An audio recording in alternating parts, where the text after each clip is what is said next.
আমাদের মোল্লা সাহেব জঙ্গি, তিনি অবশেষে লাইভে আইসা বলার পরেও তাকে এখনো অ্যারেস্ট করা হয় নাই।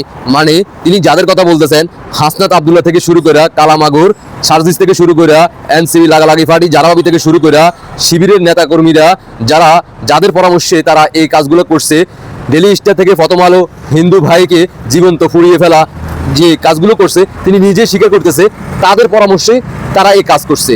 তাহলে তাদের যদি অ্যারেস্ট করা হয়, যারা পরামর্শ দিছে, যারা উস্কাইছে, তাদেরকে কেন এখনো অ্যারেস্ট করতেছে না? এটা তো আমাদেরও কথা। শুনতে থাকেন।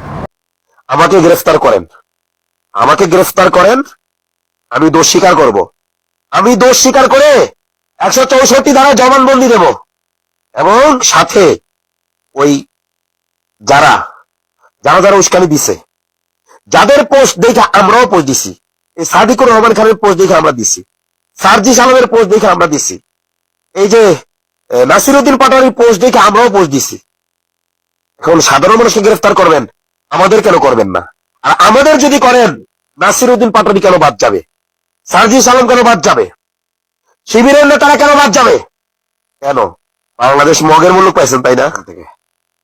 আমাকে গ্রেফতার করেন, মবের উস্কানি তো আমরা দিয়েছি, এই জন্য মানুষ যা মব করছে। আমরা কেন দিয়েছি? নাসিরউদ্দিন পাটোয়ারিদের দেখা দেখি দিয়েছি, সার্জিস আলমদের দেখা দেখি দিয়েছি। সার্জিস আলম যখন লেখছে যে যে বিপ্লবকে শুনলেন তো, কত হচ্ছে জঙ্গি চাচা, পাকিস্তানি বীজ জিন্নাতের এই ভণ্ড হুজুরকে বলতে চাই, হুজুর এখনো বোঝেন নাই ব্যাপারটা, এটা বাংলাদেশ। সময় আসলে আরো কিছু দেখবেন যেটা কল্পনাও করতে পারবেন না। আপনাদেরকে ব্যবহার করতেছে, ব্যবহার হয়ে গেছেন, এখন আপনারা বাঁচবেন কিনা সেটা চিন্তা করেন। একদিন আগে হোক আর পরে হোক, এই বাংলার মাটিতে আপনারা যেভাবে বাংলাদেশের সাধারণ জনগণদেরকে প্রকাশ্যে ফুরিয়ে ফেলছেন, ঠিক একইভাবে আপনাদেরকেও প্রকাশ্যে ফুরিয়ে ফেলা হবে। একটু অপেক্ষা করেন, সময় আপনাদের শেষ, বিদায়ের ঘন্টা বেজে গেছে। এখন শুধু আপনাদের পালানোর সময়, জীবন বাঁচানোর সময়। অপেক্ষা করেন। আল্লাহ হাফেজ।